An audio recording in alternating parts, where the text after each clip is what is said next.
semuanya, selamat datang di video edukasi tentang masalah pokok ekonomi dan sistem ekonomi di Indonesia.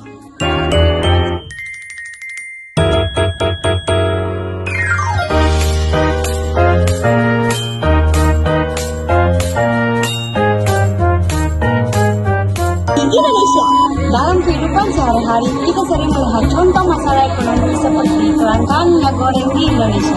Kelangkaan itu muncul karena produksi tidak seimbang dengan kebutuhan masyarakat. Dari contoh sederhana itu, kita bisa melihat bahwa setiap negara perlu memikirkan produk yang harus diproduksi, bagaimana cara memproduksinya, dan untuk siapa produk itu diproduksi. Pada video ini kita akan membahas masalah pokok ekonomi, jenis-jenis sistem ekonomi, dan bagaimana cara sistem ekonomi di Indonesia menjawab masalah-masalah ekonomi pada kehidupan nyata. Ayo kita mulai pembahasannya. Pada tahun Masalah pokok ekonomi. 1. Apa yang harus diproduksi? Menentukan barang dan jasa apa yang paling dibutuhkan masyarakat. Contoh, beras atau gandum, transportasi umum atau jalan tol, listrik dari batu bara atau energi terbarukan. 2. Bagaimana cara memproduksi? Menentukan cara produksi yang paling efisien. Apakah menggunakan tenaga kerja manusia, mesin, atau teknologi modern? Apakah bahan bakunya lokal atau import? 3. Untuk siapa barang atau jasa diproduksi? Menentukan siapa yang akan menerima hasil produksi, apakah untuk seluruh masyarakat, kelompok tertentu, atau sesuai daya beli masing-masing. Jenis-jenis sistem ekonomi. 1. Sistem ekonomi tradisional. 2. Sistem ekonomi komando atau terpusat. 3. Sistem ekonomi liberal atau pasar bebas. Dan 4. Sistem ekonomi campuran. Sistem yang pertama yaitu sistem ekonomi tradisional. Ciri-cirinya, kegiatan ekonomi berdasarkan adat, kebiasaan, dan tradisi. Teknologi sederhana, pertukaran dan barter. Kelebihannya, kehidupan masyarakat harmonis, persaingan rendah. Kekurangannya, produksi rendah, tidak berkembang, dan sulit menerima perubahan. Sistem yang kedua, sistem ekonomi komando terpusat. Ciri-ciri, pemerintah mengatur seluruh kegiatan ekonomi. Tidak ada kepemilikan pribadi terhadap faktor produksi. Harga ditentukan pemerintah. Kelebihannya, pemerataan lebih mudah diatur, inflasi dapat dikendalikan, kekurangan, inovasi rendah, tidak ada kebebasan berusaha.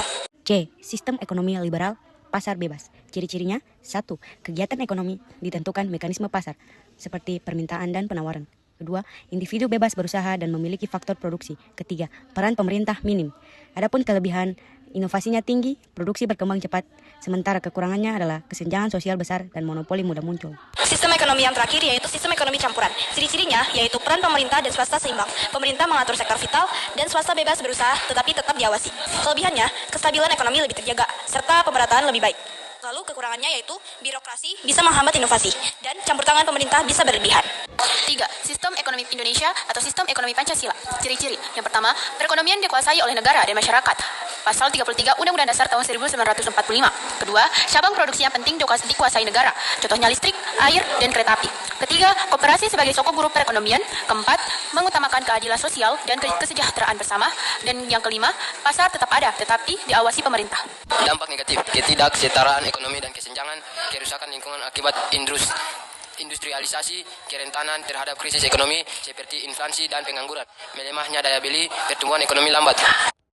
Kekurangan dari sistem ini, birokrasi pemerintah bisa lambat, korupsi dapat menghambat efisiensi ekonomi, pengawasan pasar membutuhkan biaya besar. Contoh penerapan dalam kehidupan sehari-hari. Subsidi BBM atau listrik. Pemerintah membantu masyarakat agar harga terjangkau. Koperasi simpan pinjam. Contoh ekonomi kerakyatan. UMKM. Masyarakat bebas berusaha. BLT atau bansos. Wujud pemerataan dan keadilan sosial. BUMN PLN Pertamina. Cabang produksi vital dikuasai negara.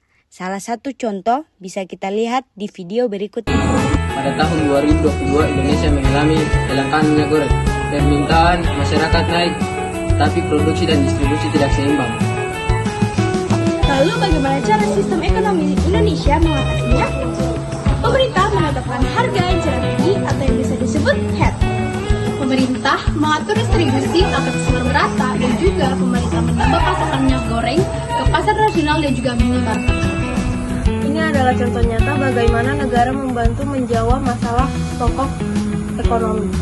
Apa yang harus diproduksi? Contohnya minyak goreng yang ditambahkan. Bagaimana memproduksi, meningkatkan bahan baku, CPO, dan untuk siapa barang diproduksi, prioritas untuk kebutuhan rumah tangga. Sebagai kesimpulan, masalah pokok ekonomi muncul karena kebutuhan masyarakat sangat banyak, tetapi sumber daya terbatas. Karena itu, Indonesia menggunakan sistem ekonomi campuran di mana pemerintah dan masyarakat bekerja sama untuk menyelesaikan masalah-masalah tersebut. Contohnya seperti kelangkaan minyak goreng di Indonesia. Hal-hal ini menggambarkan bagaimana sistem ekonomi Indonesia menjaga kestabilan ekonomi dan memenuhi kebutuhan masyarakatnya. Terima kasih sudah menonton. Semoga video bermanfaat dan sampai jumpa di video berikutnya.